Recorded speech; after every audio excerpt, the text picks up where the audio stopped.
Hello and welcome to the Journeymen podcast. I'm Joseph Corlett. I'm Mark Reeves. Join us as we travel from club to club, delving into the stories, tales and myths that help define the ethos and identities of football clubs all around the world. We'll look at club history from all angles, whether it be a team tactical style, superstitious fan rituals, or discussing the best players to grace the shirt. From our base in Berlin, we aspire to give clubs of all sizes a platform to discuss their greatest triumphs and even toughest heartbreaks. We'll take you through fascinating untold stories with tales of heroes, villains, promotions, relegations, and everything in between. And welcome back. This is episode 9 of the Journeymen podcast, and we've got a brand new team coming your way. So we're going to be linking from episode 8, where we covered the mighty Tigers, Mark's hometown club, Hull City. I'm very biased, not trying to hide it. So from episode 8, we'll reveal the link that arrives us at our brand new club here in episode 9.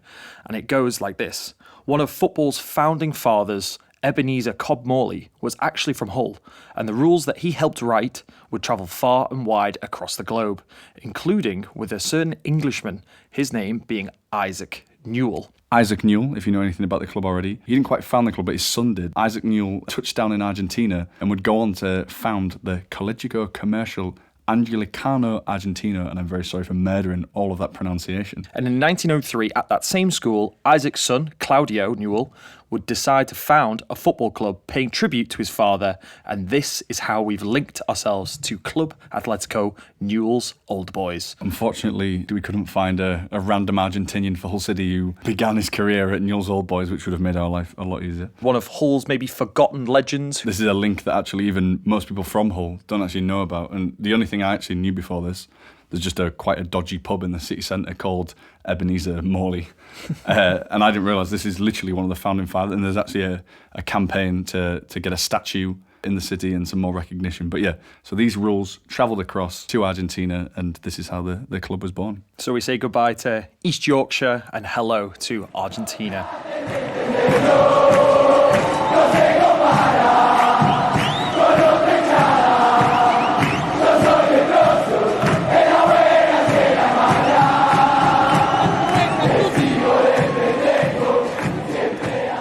So we move to Newell's Old Boys. They are nicknamed La Lepra or the Lepers.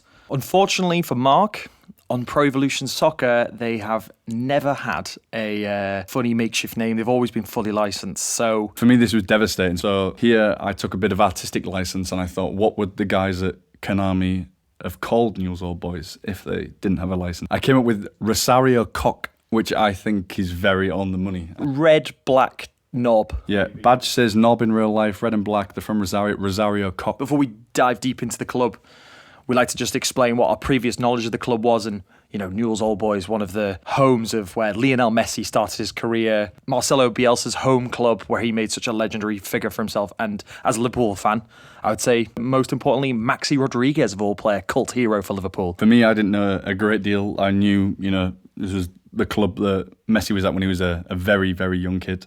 And I knew with the links to Bielsa, but for me, if I'm being honest, I didn't really know a great deal. Probably actually, of all the episodes we've done, I think with this one, it's probably the one I know the least about before we go into the episode. Well, we're going to jump into some location geography. Let's tell the people whereabouts in the world Newell's Old Boys are based. So, as I sort of alluded to with my Pez name, Newell's Old Boys are based in Rosario, which is located in the state of Santa Fe, around 300 kilometres northwest of Buenos Aires, the capital of Argentina. And Rosario is actually the third most populous city in the country, with Greater Rosario having an estimated population of about 1.7 million, the figure we got from 2020. The date where Rosario came into its foundation as a settlement is officially declared in the August of 1852. At the time, it was known as Pago de los Arianos, that is, Land of the Streams, translated into English. I'm already going to apologise again, just like Mark. Our South American Spanish pronunciations may not be up to scratch, so just deal with us there a little bit. Bear with us there.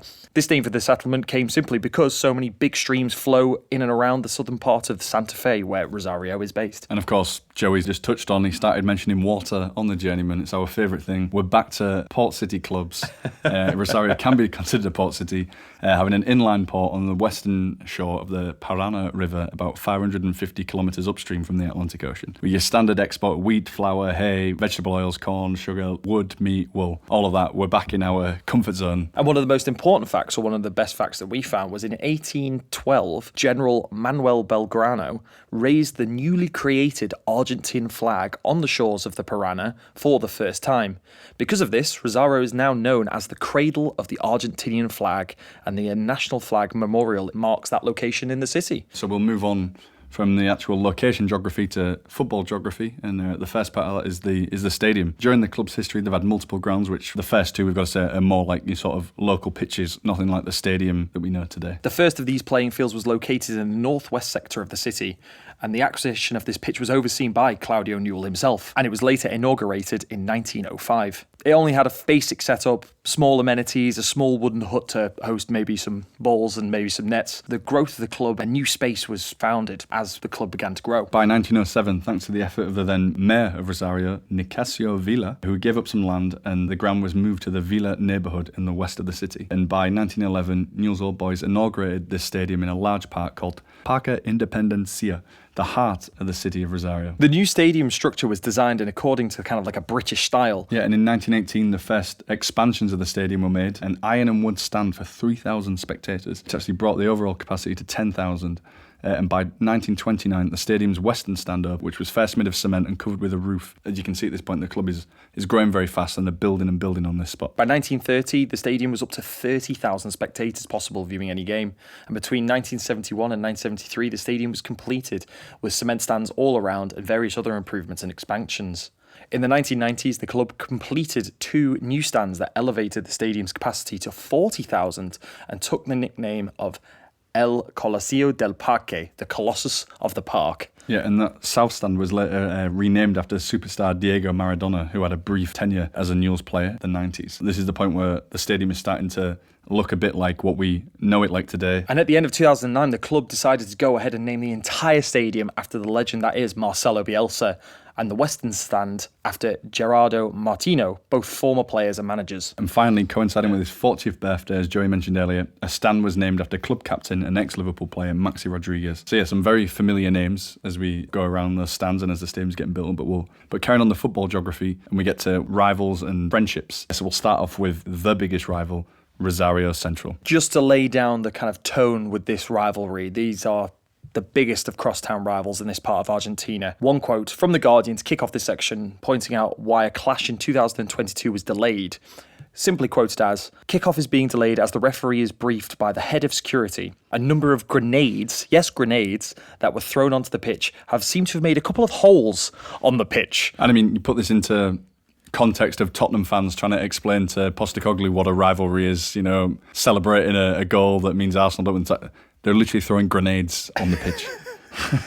and Rosario, when you think of Argentina, for me, when you think of passion in football, and you're thinking of Boca River, this rivalry. This is one of the few cities in Argentina where actually the support for the local teams is way bigger than those teams from Buenos Aires. Quoted here, it's either you're a Newell's fan or you're a Central fan or you're nothing. There's no in between. There's no admiring Boca or River. You're either Central or Newell's. Nothing but. So Newell's' nickname, as we mentioned before, the Lepers, stems from this rivalry incredibly as well in the early 1920s. When both teams were from Rosario, Newell's Old Boys and Rosario were requested to play a charity game organised by the local hospital, who were overwhelmed with cases of leprosy. Newell's immediately accepted this offer, while Rosario Central didn't. And almost overnight, even back in these days, Newell's fans became known as Los Leprosos, the lepers, or La Lepra, the leprosy, while Rosario became known as Canallas, or the scoundrels, for the same reason. If I have to die, let it be of leprosy is a popular chant for the fans in the stands of Newell's Old Boys. And the first notable clash between these two titans of Argentinian football starts all the way back in 1899, where the team from Isaac Newell's school would play 2 matches against the members of the Central Argentine Railway Athletic, basically the forerunner to Rosario Central. This early, unofficial kind of match ended 1-1. Not a bad result for Isaac's pupils, as they played with 1 less player, while the return match, the college team actually won 1-0. So going unbeaten in your first 2 games of this beginning of this rivalry. Yeah, and as Argentinian football edged towards sort of more organisation, Newell's Old Boys and Rosario Central actually worked together, plus Rosario AC and Atlético Argentino, to become founding members of the Liga Rosarina de Futbol. This would then lead in 1905 to the first official clash of these 2 clubs, 2,500 people watched as Newell's Old Boys won 1-0 thanks to a goal from Faustino Gonzalez. In the early days, Newell's Old Boys really dominated this rivalry. Between 1909 and 1912, they recorded 10 straight wins on the bounce. Toward the end of that run, they recorded their highest ever away victory with a 7-0 thrashing. A man we'll come to talk about a lot more, Manuel Lito Gonzalez, scoring 4 goals out of those 7. One beautiful quote to put this into perspective was brought to us by Roberto Fontasrosa, who's a Rosario native. He's a Central fan, but it's still brilliant, talking about the 1971 derby, stating, "That is what the city was like, a pressure cooker. If you lit a match, the whole thing would have gone up in flames. Nothing else was talked about in the bars, in the streets, anywhere. You could sense and swear that the sparks were already flying." One thing that sort of became clear to us when we're sort of researching this rivalry, it was impossible to actually miss the amount of violence and even death as well in between these two clubs involving this rivalry. And one quote from the New York Times that we found actually said, like, club buildings are set on fire, a police officer was shot. In these last few years, it's actually become very intertwined with local organised crime and even narco activity. Like, this goes beyond just football. Yeah. Unfortunately, this rivalry has fallen into a new level of hatred between the team's fan groups, or how they're called in South America, called the Barra Bravas, which literally translates to fierce group, but that's basically the name of fan groups down in South America. Another quote, "In the last few years, no less than 6 Barras, members of the fan groups, have been killed in a string of mafia-like hits and revenge killings linked to narcos and this fan rivalry." An investigating prosecutor stated also that we are not looking at a classic hooligan problem like you would imagine in England or maybe in Germany. It's something that has transformed into, unfortunately, organised crime. You don't get this with Brighton Palace, do you? And it isn't just fans as well. It's Maxi Rodriguez. He knows just what this violence is like, having seen actually like death threats painted on the front door of his house and even his grandmother's house ahead of a game between the two teams. So all of a sudden, when I talk about grenades in the first quote, all of a sudden it doesn't seem so outlandish that, grenades would be involved when, we're talking about organised crime like this.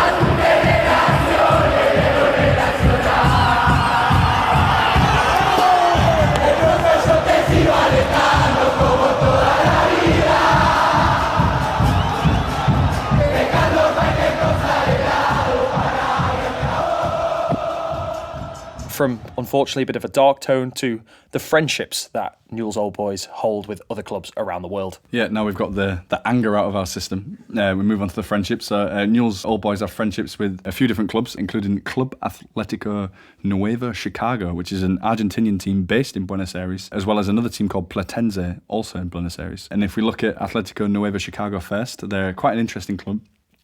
But the main thing we found out actually during the research is a story we found about why they actually chose their green and black colours. To quote, "There were many proposals to define the club colours. Some wished to adopt the colours of alumni, red and white.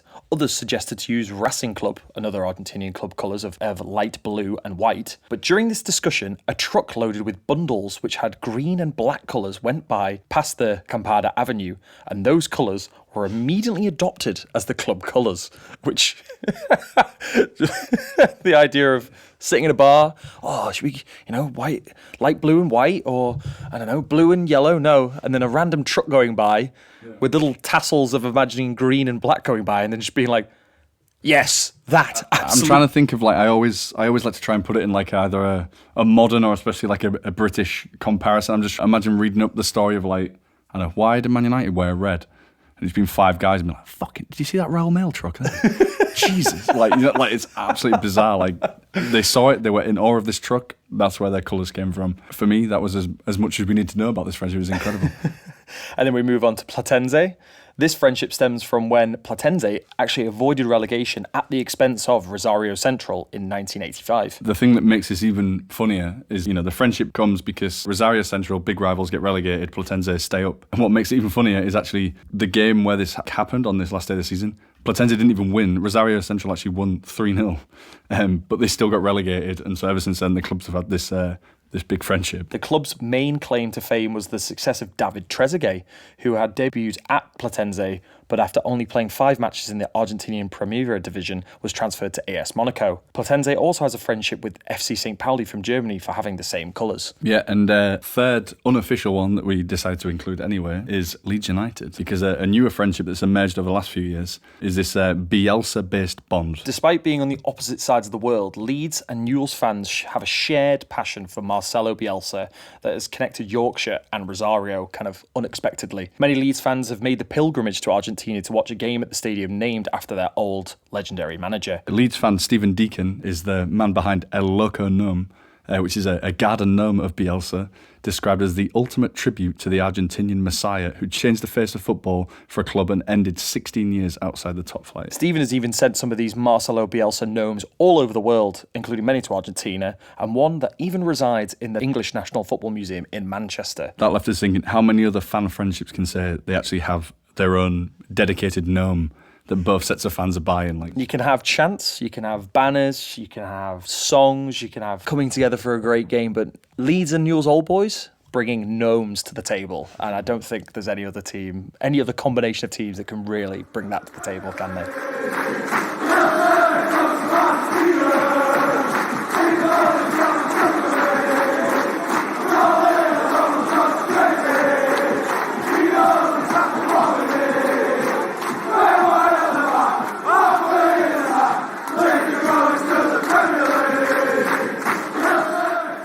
That brings us to the beginning of our Newell's Old Boys story, the early beginnings, the forming of the club. And it's romantically told that when Isaac Newell stepped off the boat in Argentina, he was carrying the first ever football to enter the country. Isaac Newell was born in April of 1853 in Strood, Kent, and he was known as an adventurous spirit with a fantastic love of sporting activity. At the age of 16, he left his native country aboard a cargo and passenger ship, taking advantage of a trip to Argentina with some of his father's friends. The ship would reach the city of Rosario, where he presented a letter of recommendation from his father to then the railroad administrator, Guillermo Wheelwright, who put him to work as a telegrapher while he finished his studies. Just a few years later, he would meet the woman who would become his wife, Anna Margaret Jochimsen, a young German woman who he actually ended up marrying in 1876. Both him and his wife qualified as English teachers and began to teach around the local community. Isaac rented and later acquired a property in the city of Rosario, and he founded the college, as we mentioned before, the Anglo-Argentino Commercial School in 1884, with red and black as the distinctive colours of its emblem. Yeah, and these colours actually came from the flags of England, Isaac's homeland, and Germany, the homeland of his wife, Anna. And the school was the first school in Rosario that was not exclusively Catholic, and it had a boarding school for boys and made no distinctions for race or social class. And due to Isaac's fondness for sport itself, especially football, the Anglo-Argentino Commercial School was the first school to incorporate physical education as an assessment subject. So PE was created in Rosario, basically. He brought PE to Argentina. This is where the seed was planted for the love of football, and that would lead to the founding of Newell's Old Boys. The young students began to enjoy the new game of football, and it led to the acquisition of a piece of land next to the school building where they could play. This dirt pitch at the school would be where football blossomed in Rosario, and meanwhile, 300 kilometres away in Buenos Aires, a parallel phenomenon was happening thanks to Alexander Watson Hutton's English High School. Alexander unfortunately just pips Isaac to the title of Father of Argentinian Football, as he would lead to the creation of the Argentinian Association Football League in 1893. And back in Rosario, the first records of a friendly football match were played by the students date back to around 1899. And in the years prior to the official founding of Newell's Old Boys, many of the students would just play games of football against themselves, so there was no need for the distinct colours or crest. But as the game developed, the college would use colours similar to the national team originally, like light blue and white stripes, with the school crest on the pocket. But sadly, by 1900, Isaac Newell had become ill and delegated the management of the school to his eldest son, Claudio Newell, and his wife, Catherine. While the students of the college would develop a love for football, once they graduated from the college, they wouldn't be able to play for the school team anymore. So that's when Claudio came up with the idea to formally create a club that graduates could continue playing for, as well as start competing in other competitions as they were beginning to form around the country. When we were sort of researching this, like that last bit that Joe just said, do you know when you have one of those aha moments? Because the whole time, you know, when we see Newell's Old Boys, it's just the most English sounding thing ever. And then you read he started to make a team for kids once they've left the school. It's so English, and I'm like, okay. And so, yeah, with Claudio Newell in charge of the school's management, Club Atlético Newell's Old Boys was officially founded. You know, Newell as in the school, Old Boys as in this sort of English term for graduates of an educational institution. Once the club was formed, they maintained the red and black colours of the emblem of the school. Claudio, together now with Club Atlético Newell's Old Boys, were heavily involved in the organisation of football at a local level. As the club grew, players would now join the club without even having been part of the school, and this forced them to go out and look for rivals and competitions that adapted to the club's needs to compete. This quest for competitive football, that's what they're looking for now. And across Rosario, the Central Argentine Railway Athletic Club had started to allow non-workers to participate in 1904, creating what we know now as Club Atlético Rosario Central. And as football started to develop in Rosario, the need for competitive football wouldn't take long, as Newell's Old Boys became a founding member of the Rosarina Football League, today called the Rosarina Football Association. Later that year would see the first official Rosario Classic, with Faustino Gonzalez being the winning goalscorer. He was one of the founding members of Newell's alongside his two brothers, Manuel Paulino and Khalid Chiolo, who were all there at the official ratification of the club. Faustino probably had no idea at the time of the magnitude of what he was achieving in scoring that first Rosario Classico goal, as the rivalry between the two hadn't really sparked into life yet. But as football began to develop at the local level, Newell's Old Boys took no time in winning the first major title available to them, the Copa Santiago Pincaso, basically the regional league title. And they came top of a 6-team league, including rivals Rosario Central, Club Atlético Central Córdoba, Club Atlético Argentina, Club Atlético Rosario, and Club Atlético Provincial. Many Club Atléticos in there.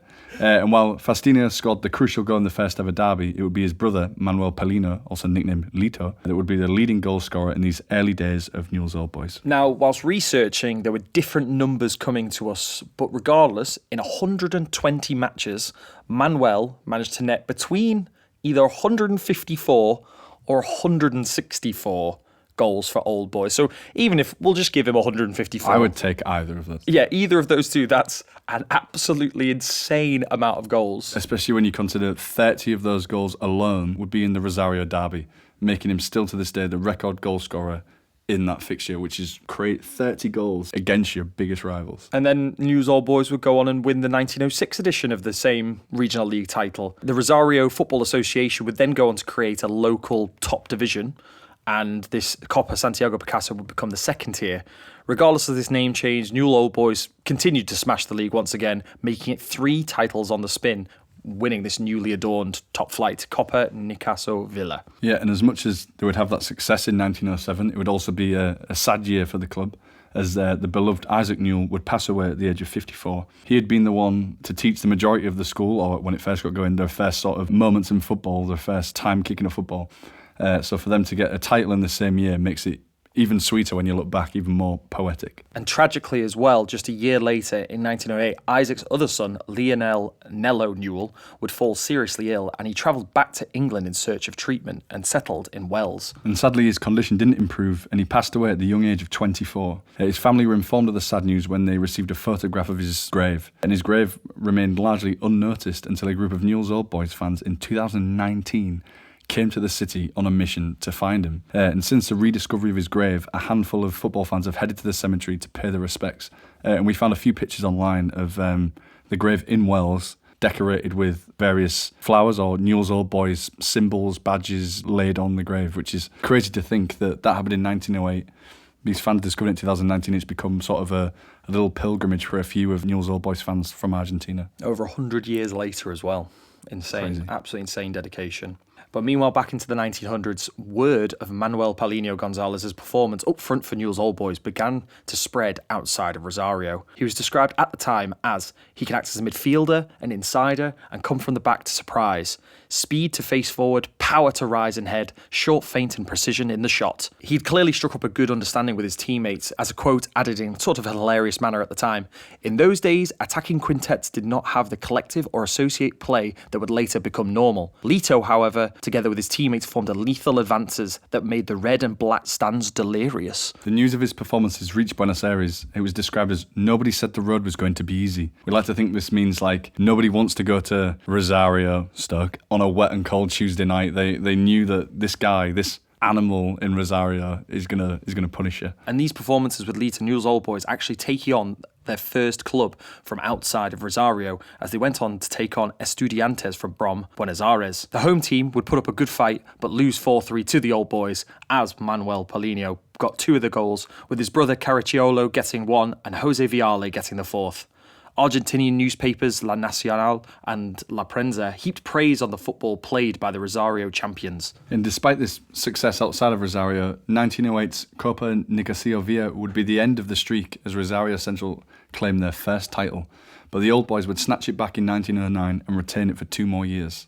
By the summer of 1909, Rosario welcomed a touring team from the UK described as the Jules Square hosts a football party. The city of Rosario welcomes Tottenham Hotspur's professionals. It looked like it was a Rosario 11 rather than Newell's Old Boys taking on Spurs, as the only recognisable Old Boys name that we could recognise anyway was Lito Gonzalez. This Rosario 11 were 1-0 down with minutes due to an own goal, but were gifted a penalty that would be spurned over. After surviving that scare, Spurs settled into the game, scoring 3 more in the first half alone and adding 5 in the second.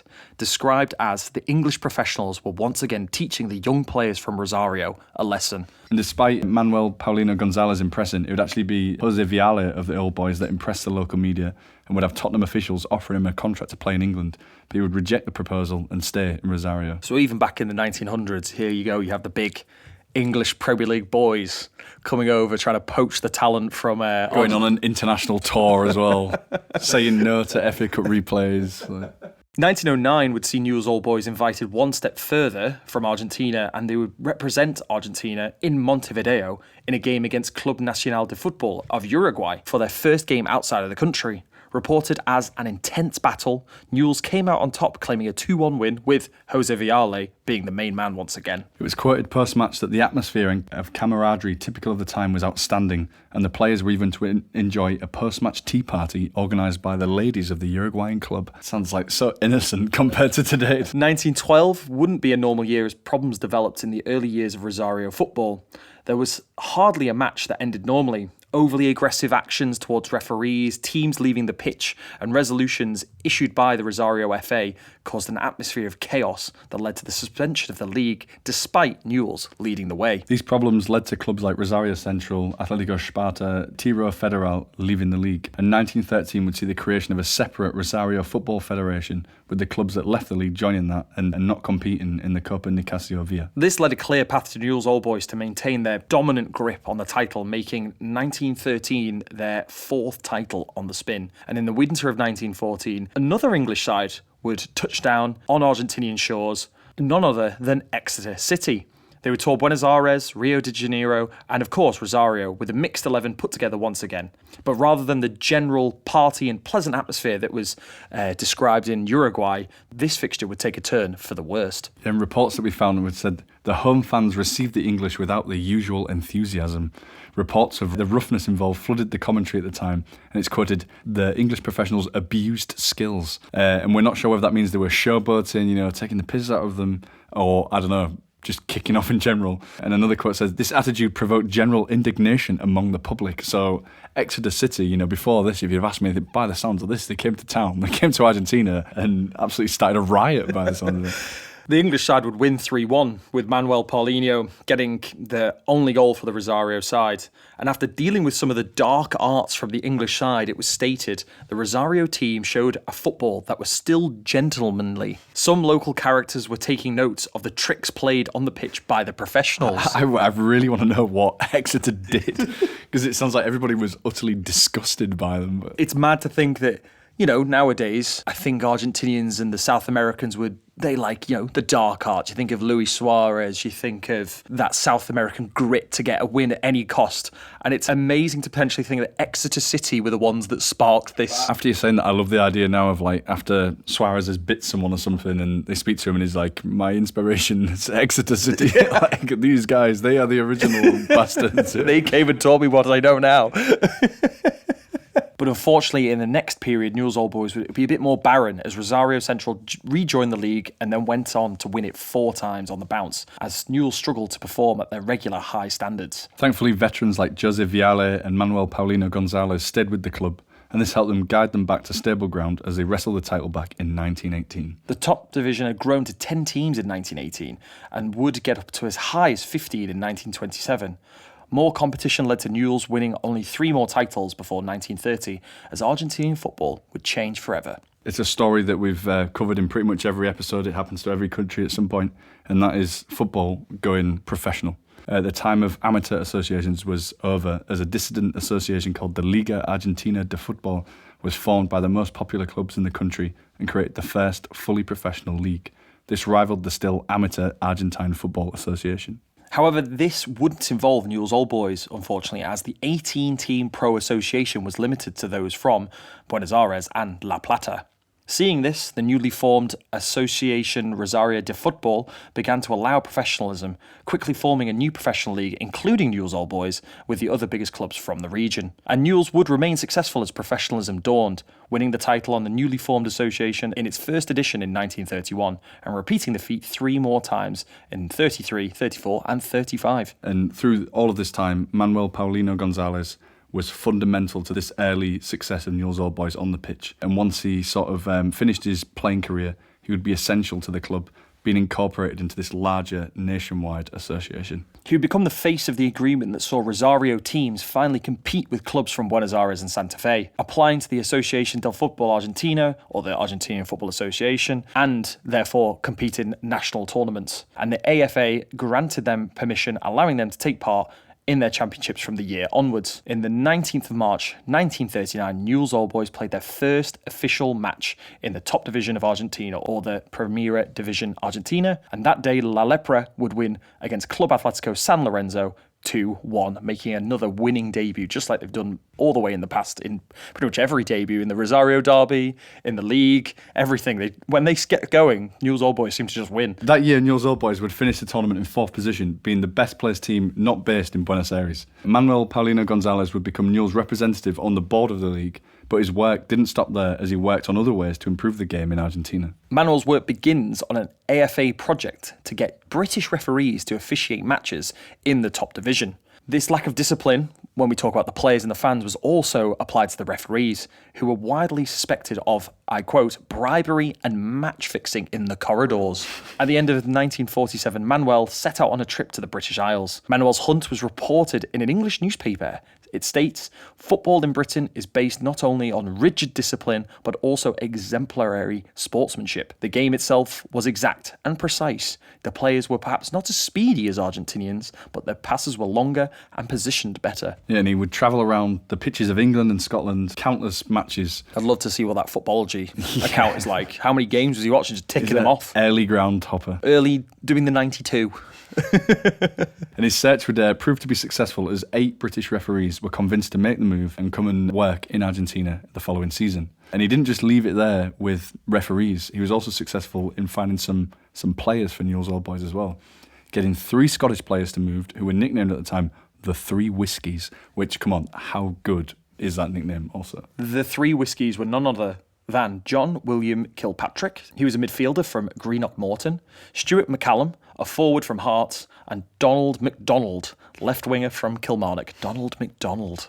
And a Celtic player had also been tempted by Leto as well, Joseph Ray. He'd scored 21 goals for the Glaswegian team and had signed on a £100 contract for £15 a week. But there was one more problem. He didn't understand a word of Spanish, and he actually signed it blindly. His agent later on apparently asked him, why exactly did you sign? And he just said, how do I know? I don't know what I signed. It was all written in Spanish. He then received an offer from Torquay United, which was closer to home and without language problems.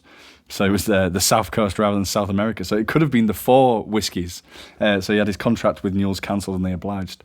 But the 3 Whiskies would make their debut against Gimnasia at the Parque Independencia on week 11 of the season. For Kilpatrick and MacDonald, it was their first and only game for Newell's, unfortunately, as Newell's lost 2-1 and the performance of their new Scottish players was reportedly poor. The newspaper El Mundo summed up the fiasco that day, quoting, "It was evident that the poor collaboration of their teammates had an impact on the performance of the foreigners. It is the long minutes of waiting and isolation that therefore detracted from their confidence and perhaps demoralised them. Otherwise, such a poor performance cannot be justified after being so capable in pre-match training." It sounds like these couple of Scottish guys. They were incredible in training. The game kicked off and they were utterly dreadful, and everybody was very confused why. I mean, if you've kicked a ball, if you've played any form of football, we've all been guilty of blamming a couple in the top corner in the warm-up, and then when you get on the field, all of a sudden you can't hit a barn door, can you? So, and many years later, Arturo Bujano started up front for Newell's on that day. He gave his opinion on the ability of the Scottish players, and he said, "You couldn't try anything with them. They were very bad. I was dribbling the ball. I pretended I was going to pass to them, but then I feigned and went the other way. You couldn't give the ball to them. It was like suicide." a damning indictment of these. I mean, I've got to give, considering that one of them didn't know anything in Spanish when he signed the contract, I can only imagine how poorly confused these three Scottish players were, to be fair. Probably getting paid a fair whack as well. I can imagine that maybe demoralised the Argentinian players in the dressing room of why the hell am I getting paid so little? I mean, they basically went on holiday to Argentina, played one game and just went back to Scotland, didn't they? But fair play. And centre-forward Stuart McCallum, I think he was the best of the three. He actually managed to play 2 more games. So 3 appearances in total. And with 5 weeks to go in the season, a players' strike was declared, and the teams had to go and finish the season with a selection of amateur footballers, in which Newell's finished 5th, redeemably. Nearly the 4 Scots, but unfortunately just the 3. They are the only players from Scotland, even to this day, to have ever played professionally in Argentina. So regardless of maybe their lacklustre performances on big bonuses, they still hold a kind of weird connection in the history of Scottish and Argentinian football. There'll always be the 3 whiskies. You can't take that away from them. Just for the nickname alone, phenomenal. But they returned to their homeland after a fleeting and disappointing spell that ended, in quotes, without pain or glory. By 1949, it would be Newell's heading off for their European tour. They headed to the old continent for a 14-game tour that went from Portugal, Spain, Germany and Belgium, kicking off the tour with a 3-1 win over Athletic Club, which was played on Christmas Day of 1949, beating a youth side 4-1 before losing to Real Sociedad and Deportivo La Coruña. They drew against Celta Vigo before moving to Portugal with FC Porto, Sporting Club Covilhã, and a mixed Lisbon side put together from players of Benfica and Sporting CP, which they thumped 5-0. They headed north to Germany with games against FC Saarbrücken, FC St. Pauli and Arminia Bielefeld, Tennis Borussia Berlin, Rot-Weiss Essen, going unbeaten with 4 wins and only Saarbrücken holding Newell's to a 2-2 draw. So once again, whenever they do their first thing, so this is their first European tour, they're absolutely, especially the Germans, just cutting them to pieces. Absolutely amazing. What a tour, a 14-game tour. And the last game of the tour would see them against an Antwerp selection team who they would beat 3-2. So 14 games, 9 wins, 3 draws, 2 defeats, which is crazy results when you think of the difference of weather they're going to experience from Argentina to Europe, and especially this German section, which when we're looking back could have been absolutely freezing, we know only too well. In the middle of January or February, even us as seasoned groundhoppers know how bloody cold it could be in Germany, so I can only imagine the culture shock that a bunch of Argentinians would have had. And also, again, imagine joining that groundhopping tour. I bet if they'd have still had the Scottish lads then, though, I bet they'd have smashed it. Maybe they would have come into their own then. They would have been like, oh, back on, not quite home turf, but definitely closer surroundings to that of Scotland. Eine Delikatesse des Fußballkampfes. Der FC St. Pauli, Weiße Hemden, hatte die argentinische Spitzenmannschaft Old Boys Rosario zu Gast.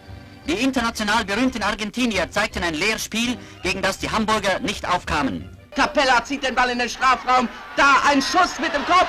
Tor für Rosario. 4-1. Back home, over the following seasons, Newell's would fall to a mediocre period. 5th place in 1949, and would sort of be a highlight in hindsight, as they would finish 11th back-to-back before slipping to 15th of a 16-team league. They finished 13 points clear of the bottom team, so you'd be forgiven for thinking things weren't completely falling apart. But until the following season, in 1953, when goal difference alone would see them saved from relegation, with Newell's -16 better than Estudiantes de Plata's -21. However, they recovered in the following 54 season to finish 11th, above Rosario Central, but this fallow period would be made even worse by some horrible news. Emotional news would break in June 1954, as former player and famous leader of Newell's Old Boys, Manuel Lito Gonzalez, would die. An emotional burial followed in the city of Buenos Aires. Manuel had first worn the red and black colours of Newell's throughout his career, winning 6 Rosario First Division titles and an AFA National Cup. As we mentioned before, Manuel Gonzalez is the top goal scorer in the entire history of Newell's, with We're going to go with 164 documented goals. Let's big him up. That's the top end of this range that we found. He's also the top scorer in the Rosario Classic, as Mark mentioned, with, let's just say it again, 30 goals in one particular fixture and against your hated rivals. Wow. In addition, Lito scored 2 of the 3 goals which saw Newell's defeat Club Porteño in the final of the 1911 Copa de Honor, at that point the national title, and that was their first ever one for La Lepra. And plus, of course, his work we mentioned later on as his representative on the board of the league for Newell's Old Boys and chief referee and below average Scottish footballer importer. Just a classic legend. On a Newell's fan blog we found that still speaks about him, translated into English, "Thank you, Lito, always vivid in the red and black memory," which is like, this guy is still a legend today. I think we can confidently say when Isaac Newell and Claudio Newell were there for the very beginning, the very birth of this club, Manuel Lito has to be the pioneer that drove this club as far as it could from the very beginning. The passing of this legend, unfortunately, the trend just carried on getting worse in terms of results on the pitch, this underperformance, which would eventually see the club relegated to the second division in 1960. This would be their first relegation, and maybe you'd think, oh, they might have a bit of a culture shock dipping down into the second tier. But no, in fact, they would fight their way to top spot before an accusation from the AFA of inducement, which docked them 10 points, meaning they slipped, in fact, to 5th. It was reported at the time, despite fellow title rivals Quilmes beating CA Excursionistas 1-0, at half-time, the Excursionistas squad arrived in the dressing room and there was overheard arguments and shouting between the players and the officials of Excursionistas. Yeah, the news broke that their directors had been promised big money from Rosario if their team beat Quilmes. Journalists were there as a sum of 350,000 pesos were proclaimed to have been offered for the win. Regardless, it didn't help on matter as Quilmes won. So Newell's hadn't actually fixed the game but offered a massive bonus and encouraged the other team. Anyway, the AFA Court of Penalties saw Newell's dock the points and the championship was stripped. Also collaterally, Excursionistas directors were banned indefinitely while their players were just banned for 30 days. So massive fines and Newell's being stripped of their title despite finishing top. Crazy way to dip back into the second division anyway. Newell's would actually appeal the decision and be successful because the AFA didn't actually have sufficient evidence to actually prove this beyond doubt. But it would take a further 2 seasons before the dock points would be overturned, thus forcing the AFA to reinstate Old Boys back to the top division. After being saved in the courts, regardless if they had or hadn't offered the money, karma was about to swing around and smack them in the face as their first season back in the top division saw them finish bottom with, get a load of this record, just 1 win, 14 draws and 15 losses. But thankfully, they were spared from relegation due to restructuring with the leagues below. So regardless of this, whether they did it or they didn't do it, they suffered their punishment with this horrendous return to the top division. Through the following season, they'd restabilise and finish mid-table consistently, finishing 14th in 1973, but little did they know what was coming around the corner. 1974 was a huge year for Newell's Old Boys because they competed so hard in the national championship and they went to the home of their immortal rivals Rosario Central, needing just a point to secure a historic first national championship. I bet they wish they had Manuel Lito Gonzalez on their side for this game, but both teams from Rosario had already finished top of their respective zones and went into this playoff round, which also included Boca Juniors and Huracan. The Gigante de Arrieto, the Rosario home stadium, was technically supposed to be a neutral stadium for this match, but was amazingly drawn from a lottery to determine which stadium would host this hotly anticipated game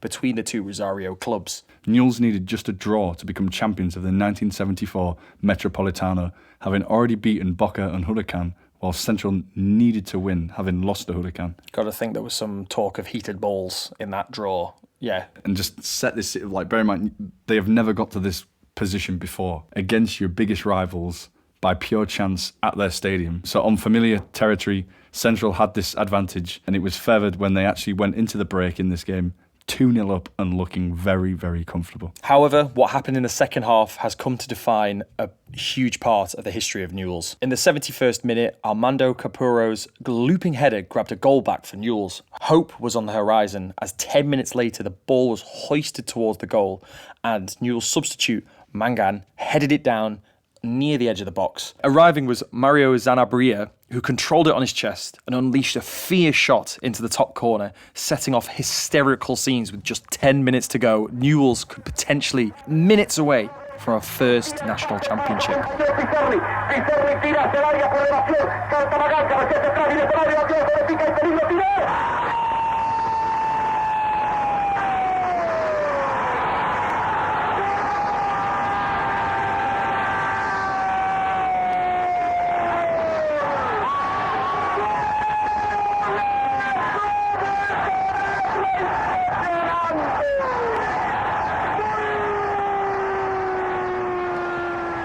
And with 10 minutes to go, the match was actually unable to finish after this goal because disgruntled Central fans invaded the pitch because decided they knew that their team isn't coming back from this.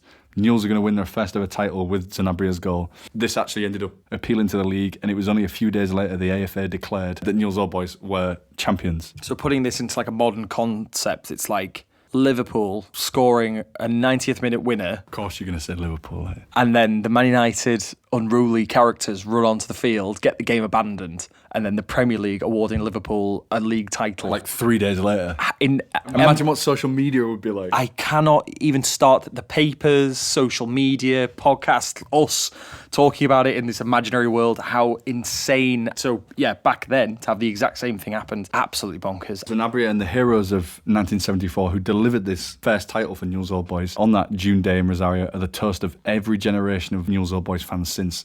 So that 2-2 draw after losing 2-0 with the memorable goal from Sanabria gave them this first ever championship, this huge moment. Despite the opposition invading the pitch, the Newell's fans actually even took the goalposts of the goal that Sanabria scored into. So not just like a bit of the pitch, the goal. Not the net, we mean the actual posts. Which are still like displayed now around Newell's ground. And what's great is like we've seen over the years the 73-74 team have met up a few times and have had sort of a picture within these goalposts. They're rusting a bit now, but it looks amazing. And actually in June 2024, it's the 50th anniversary of this. So I'm sure the club have something big planned. And just a couple of the star men from this league-winning team. For example, Newell's star striker that season was Alfredo Alberti, a complete player described as, who combined exquisite technique and a remarkable scoring instinct. He would play for the club across 2 spells, scoring 89 goals in 147 games to make him the club's 3rd all-time top scorer. Yeah, and perhaps the most famous name within the squad that season is Jorge Valdano, who by 1975 transferred to Alaves of the Spanish Segunda Division and would later play for Real Zaragoza and most famously, how most people know of him, Real Madrid. He helped Real win 2 La Liga titles and the UEFA Cup in 1985 and 1986, scoring once in the 85 final and twice in the 86 final. He would later be struck by hepatitis and would decide to retire early in 1988 and become a sports commentator, but this didn't last too long because he actually went into a management career as the Real Madrid youth team coach. By April 1992, just before the end of the 91-92 season, he became the head coach of Tenerife. In his first season, he would help the club avoid relegation, and then out of nowhere the following season, he helped them qualify for the UEFA Cup. He also twice led Tenerife to final day victories that denied his former club Real Madrid winning the La Liga title, which actually meant on both of those occasions Barcelona would win the title instead.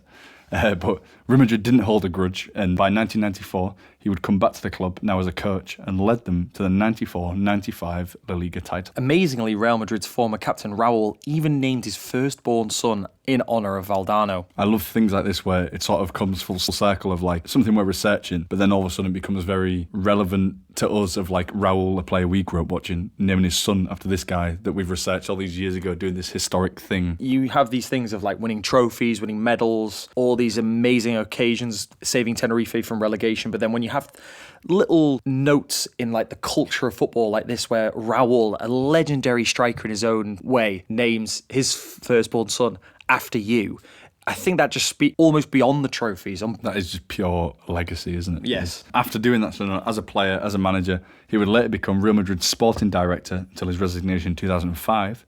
But by 2009, he again returned to Real Madrid as Director General and Presidential Aide. However, he'd be sacked from his position in the May of 2011 after his relationship with the coaching staff, and particularly at the time, Real Madrid head coach Jose Mourinho had deteriorated. So again, talk about coming full circle, that this legend for Newell's Old Boys, who would help them win a first league title, would then help Real Madrid win titles, would then help Tenerife keep themselves up and win Barcelona titles as well.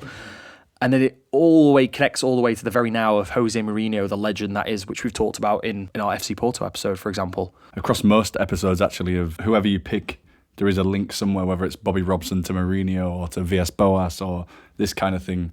Everything ends up being in some way connected in the end. In the wonderful world of football, it kind of means that we're all not that different, really. We're all kind of connected in a weird way from some player or some club or something. So, yeah, when we have all this online chatter of my club's bigger than your club and all this, well, I don't know. If for me personally, it feels quite reassuring to know that along the way somewhere, we're all kind of connected in somewhere with this love of this brilliant sport.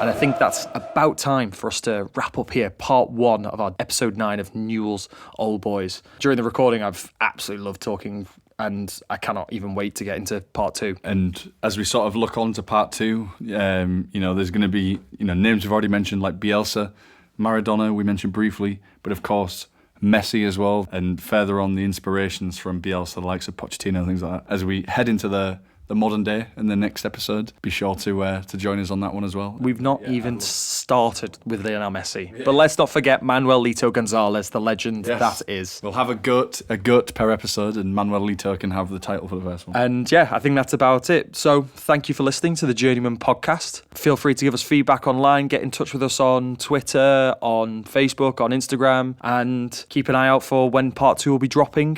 And apart from that, I think that's everything. I've absolutely loved our first time in South America, and I hope you join us for part 2. Yeah, I think there's nothing more to say other than we're going to celebrate the 3 whiskies with 3 whiskies, and we'll see you next time. Have a good one.